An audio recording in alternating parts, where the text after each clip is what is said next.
Have you ever felt a pair of eyes on you when you were sure you were alone? A fleeting shadow in the corner of your vision, a chill that has no source. Today we're traveling to the serene peninsula of Nesodden, Norway, a place known for its beautiful coastline and tranquil forests. But nestled within this idyllic landscape is a house with a story, a house that holds a quiet, lingering sorrow. This is the story of the boy in the Nesodden house. Our tale begins in the 1970s. Nesodden was then, as it is now, a peaceful community just a short ferry ride from the bustling city of Oslo. It was the kind of place where neighbors knew each other, where children played freely in the woods and along the shore. And in this community, there was a particular house, set back from the road, partially hidden by a curtain of pine and birch trees. It was a simple, unassuming home, but it would soon become the center of a local legend that persists to this day. It started with whispers, fragments of conversation exchanged over garden fences and in the local market. Neighbors began reporting something strange at the house. They would see a face in one of the upstairs windows. Not just any face, but that of a young boy. They described him as being exceptionally pale, with large dark eyes that seemed to stare out at the world with a profound sadness. He would appear for just a moment, a fleeting image behind the glass, before vanishing as quickly as he came. At first, people dismissed it, a trick of the light, a reflection, the overactive imagination of a passerby. But the sightings continued, reported by different people at different times of day. The consistency of the descriptions was unsettling. A pale boy, always in the same window, always with that same hauntingly melancholic expression. The community grew curious, and a quiet unease began to settle over the neighborhood. Who was this boy? The family living in the house was known to be private, keeping mostly to themselves. As the rumors grew more persistent, some of the braver neighbors decided to approach them. They inquired gently, asking about their children, hoping for a simple explanation. The response they received was not simple at all. It was chilling. The couple confirmed that they did have a son, but they explained with heavy hearts. Their son had tragically drowned in the nearby fjord several years earlier. They had no other children living with them. Imagine the shock that rippled through the community. If the family's son was gone, then who or what were people seeing in the window? The story took on a new, supernatural dimension.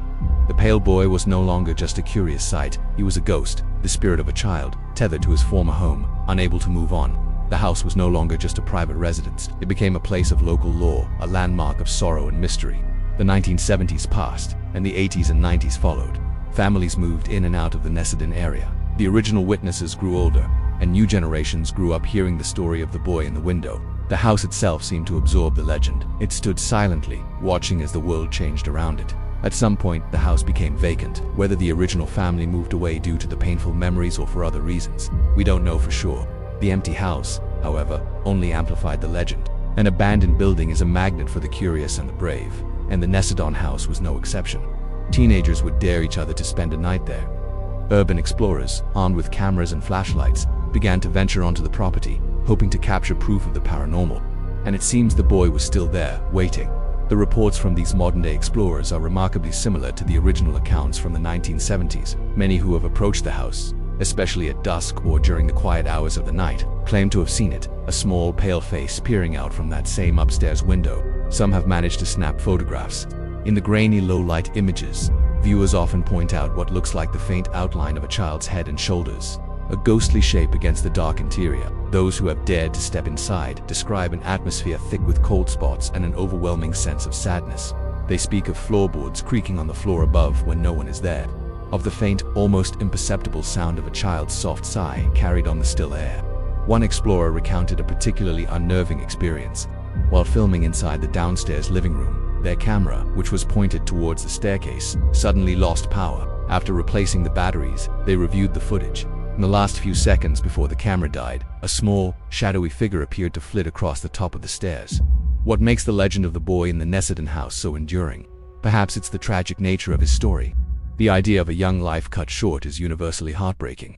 The image of his spirit forever looking out at a world he can no longer be a part of is deeply poignant. He isn't a malevolent spirit. The accounts never describe him as threatening. He is simply there, a silent observer, a memory imprinted onto the very fabric of the house. Skeptics, of course, offer rational explanations. They suggest that the face is merely a case of pareidolia, the human brain's tendency to see patterns, like faces, in random shapes and shadows. A smudge on the glass, a trick of light and shadow from the swaying trees outside, the particular way a curtain is bunched up. All of these could, under the right conditions, create the illusion of a face. The sounds inside the old, empty house could be the wind, the settling of the foundation, or the scurrying of small animals, and yet, the story persists. It has become a part of Nesodden's identity, a piece of local folklore passed down through generations. It serves as a somber reminder of the fragility of life and the deep marks that loss can leave behind, not just on a family, but on a place. The house stands as a monument to a boy who lost his future in the cold waters of the fjord. Today, the exact location of the house is often kept quiet by locals, partly out of respect for the story and partly to deter vandalism, but the legend is very much alive.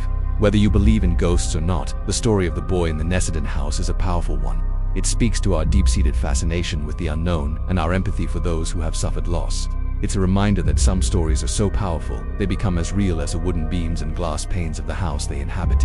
So, if you ever find yourself walking the quiet roads of Nesodden as the sun begins to set, and you see an old house half hidden by the trees, perhaps you'll glance up at its windows, and if you see a small, pale face looking back, you'll know you're not the first. You're just the latest person to meet the lonely, waiting boy of the Nesodden house. Thank you so much for joining me on this journey into the mysterious and the unexplained. What do you think?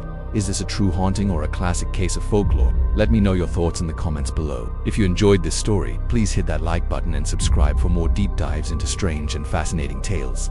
Until next time, stay curious.